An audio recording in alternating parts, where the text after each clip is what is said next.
How does prayer work? Have you ever wondered, how does prayer work? Because on the one hand, the Bible tells us that we need to pray, and that prayer changes things. On the other hand, it also claims that God is totally in control over everything, that He's planned everything out. And so, if that's the case, why do we need to pray? Let's have a brief think about this. And the first thing to say is that, in some sense at least, prayer does change things. So listen out for the clear cause and effect of prayer. For example, in Jesus' teaching in Luke 11, 9 and 10, Jesus says this, "And I tell you, ask, and it will be given to you. Seek, and you will find. Knock, and it will be opened to you. For everyone who asks receives, and the one who seeks finds, and to the one who knocks it will be opened." Or listen out for the cause and effect described in 2 Chronicles 7:14. Listen out for the if-then. "If my people who are called by my name humble themselves and pray, and seek my face and turn from their wicked ways, then I will hear from heaven and forgive their sin and heal their land." And so prayer changes things. And yet there is more data available in Scripture which leads us to the truth that prayer does change things, yet not in a way that undermines God's sovereignty. Prayer changes things not in the sense that it can twist God's arm and persuade Him to do something He wasn't otherwise going to do. Rather, prayer changes things in that it's a necessary part of God acting in certain ways, that if He didn't act in those ways, things would be very different. So another way of saying prayer changes things would be to say God changes things from how they would otherwise have been, and prayer is a necessary part of God acting when He changes things. It's ordained by Him as part of the mechanics of how He changes things. And that's why the Bible repeatedly says that prayers are answered when they're in line with God's will and not when they're not. Listen to 1 John 5:14. "And this is the confidence that we have toward Him, that if we ask anything according to His will, He hears us."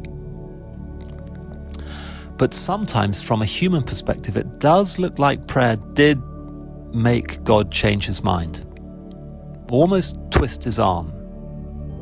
And one of the strongest examples in the Bible of this is Exodus 32, 9-11 and verse 14 as well, which says this, "And the Lord said to Moses, I have seen this people, and behold, it is a stiff-necked people.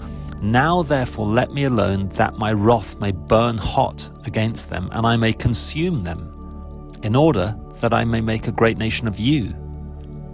But Moses implored the Lord his God and said, Turn from your burning anger and relent from this disaster against your people. And the Lord relented from the disaster that He had spoken of bringing on His people." And yet we also have verses like Numbers 23:19 and James 1:17, which say clearly that God doesn't change His mind. So which is it? Does God change His mind? Does He relent or not? And the answer is this. The Bible often describes things from a human perspective instead of a divine perspective. It describes what we see rather than the deep reality behind what we see. In other words, it describes the phenomenon rather than the complex truth behind the phenomenon. And when the Bible speaks like that, that's called phenomenological language. That's the Bible speaking phenomenologically. For example, it talks about the sun rising and setting. That's what we see. But the sun doesn't actually rise and set. The sun stays where it is in the sky. No, it only looks to us like it rises and sets because of the earth rotating. We could give lots of other examples too. Well, the Bible in the same way also talks occasionally about prayers changing God's mind. That's what we see, rather than prayers being a necessary part of God acting in a way that changes things. And in fact, if God ever did truly change His mind and go with some plan B, which human prayers had pushed Him into, we'd have a huge problem. And here's why. Not only would verses like Numbers 23:19 and James 1:17 be wrong, which talk about God not changing His mind, but it would also mean that God's will beforehand had been not as good, imperfect, And yet Scripture says that God's will is good, pleasing and perfect, Romans 12:2, and often speaks of God's infinite wisdom and perfect wisdom. And that wouldn't be the case if we could persuade him to change his mind about things. So, prayer is an essential part of how God acts, and it changes things, yet not in such a way as to undermine God's sovereignty. So what? What does this mean for us? Well, it means both that we can be motivated and encouraged to pray, knowing that God uses our prayers very powerfully to change things. They are meaningful. And at the same time that we can be confident in his perfect control and sovereignty and plan. His plans don't depend precipitously on the wisdom or faithfulness of our prayers. No, it's the opposite. Our prayers depend on him. And our prayers are the means by which he graciously condescends to allow us to play a part in making his perfect prior plans happen.